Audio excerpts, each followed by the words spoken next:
Hi guys! Tara samahan niyo ako magluto ng chicken dish na pamaris natin sa ating mashed kamote.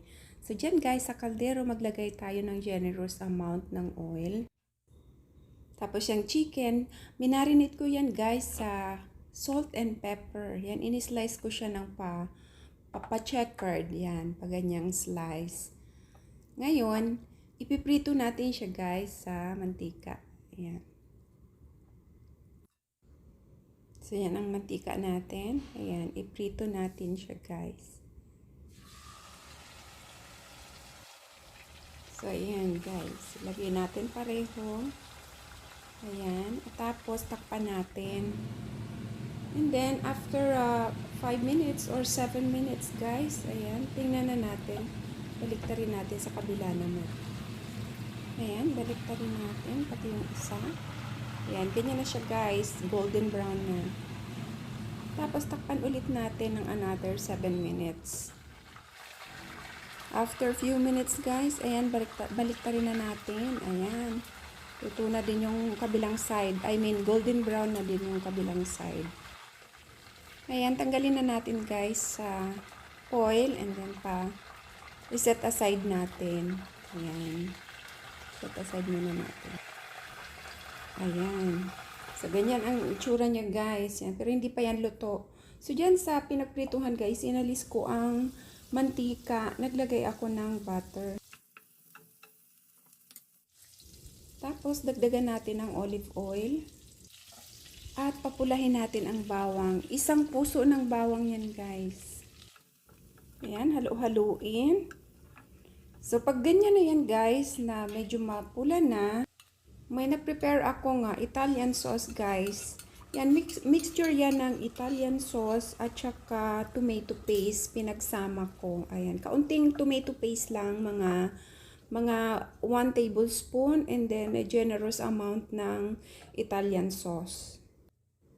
Nasa sa inyo na guys kung gaano nyo karami gusto lagyan ng sauce. Kasi yung akin, 2 piraso lang naman ng chicken fillet. Kaya ayan lang ang aking ginawa. So, marami na din yan guys kasi si asawa ko gusto ng maraming sauce. Kung mapapansin nyo guys, nag-iba na yung kulay, parang brown na siya. Kasi naglagay na ako ng soy sauce, hindi ko na naman nakunan. Ayan. So, dagdagan natin ng kaunti. Ayan. Naglagay ako mga 1½ tablespoon ng soy sauce. Tapos magtunaw tayo guys ng cornstarch. Ayan, 1 tablespoon lang yan na cornstarch at saka kaunting tubig. So habang nilalagay nyo siya guys, halu-haluin nyo para hindi mamuo-muo. Dagdagan nyo na lang ng tubig pag medyo sobrang lapot. Ayan. Then tikman. Nag-add ako dried parsley. Kalahating chicken cubes.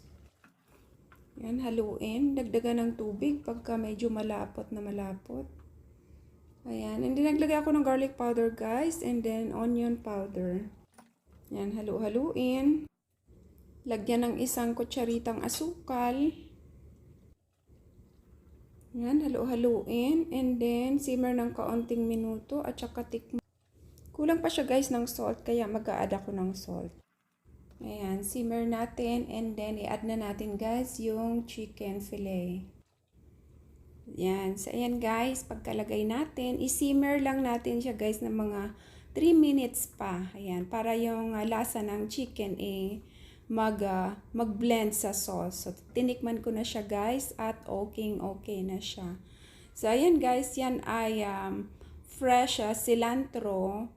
Yan, pang-garnish natin mamaya. So, ayan na guys, na-plating ko na. Lagay na natin ang ating cilantro. Ready na ang ating chicken fillet and red sauce. So, ayan guys, tikman na natin. Ayan, ang sarap niya guys. Tender and juicy ang chicken. So, ayan guys, kain na tayo, kain. Yan, try nyo guys. Masarap yung pamaris dyan sa aking mashed kamote. Ayan.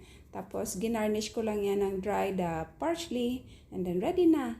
Let's eat guys. See you again next time. Bye!